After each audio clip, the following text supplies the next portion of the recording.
What's going on, guys? It's Caleb James of Fine Lines Landscape. We're located in Wichita, Kansas, and today we're going to be installing a Belguard fireplace. It's part of the Melville series, and we've been waiting on this fireplace for 6 weeks now, so we're super excited to get it installed. Let me show you about the base, because the base is probably the most important part of this fireplace. This base right here is solid concrete.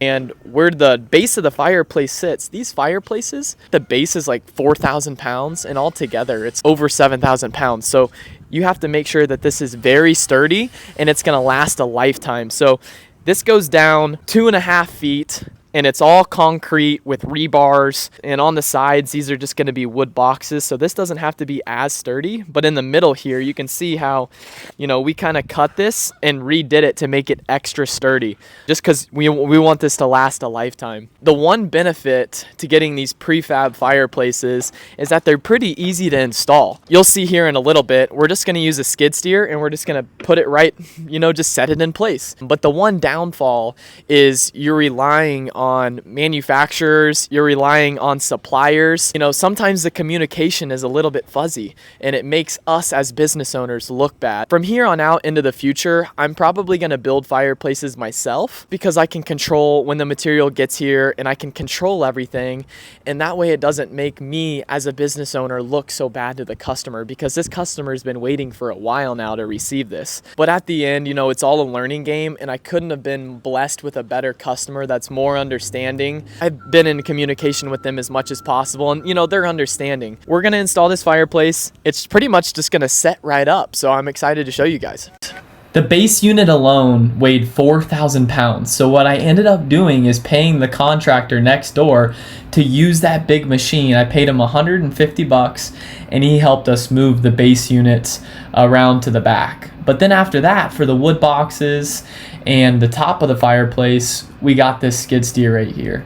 And the dirt was super muddy, and we actually had to go around this house because it was too wet and too steep on the side of the house closest to our patio build. So we went around the side. We were very lucky that this house, was under construction still, and that we could utilize this space. But as you can see, it was a swamp. It just rained, but I really wanted to get this fireplace installed for our customers, and I really wanted to wrap up this project here. So we successfully got these fireplaces back here. They are no joke, and they're heavy. Slow and steady gets the job done. Now I wanted to show you guys what these look like as we unpackage them and as we take them off. We're able to install them because it has slots down here where our forks slide into, and then it gives you the blocks to just cover it up. We're gonna install this base unit first on our slab, and then we're gonna continue with the wood boxes and then put it on top. We'll show you the process.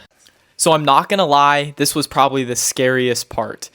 Having $8,000 on your forks for the first time isn't, the most fun thing to do, but it ended up going really well. The strategy is to just move slow, move steady, have multiple people there helping you out. And I wanted to talk about some of the things that I would recommend if you're going to install one of these things. One, you're going to need the biggest skid loader that your rental place has or that you have. These fireplaces are very, very heavy, and you're going to need the big dog. The next thing is obviously tape measure. I would highly suggest to bring chalk lines and mark out the concrete slab of where this fireplace needs to go. We didn't do that, and so it was a little hard, talking to the guy in the cab in the skid steer saying, hey, no, 2 inches back, 2 inches to the left. If you had the chalk lines in there, it would have been a lot easier. So I'd highly recommend that. Other than that, this is pretty self-explanatory. Just like that, the base unit and the upper part of the fireplace are installed. It took us about 25-30 minutes, but we got it in. It's nice and square. Everything's level. And now the next step is the wood boxes and then filling these sides in all the blocks. The wood boxes were by far the easiest part. We ended up using the 2x4s that came with the fireplace to help us move and position. That was really clutch.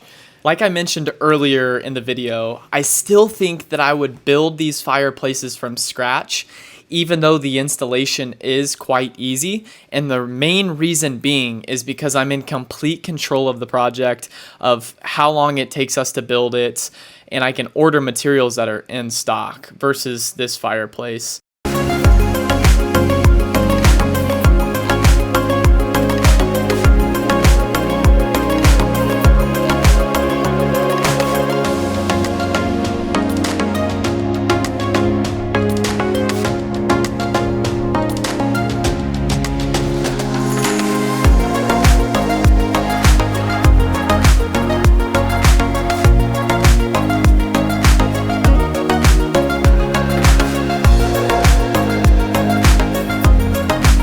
Thank you guys so much for watching this video and staying to the end. If you want to support our journey, please like and subscribe to our channel for more content.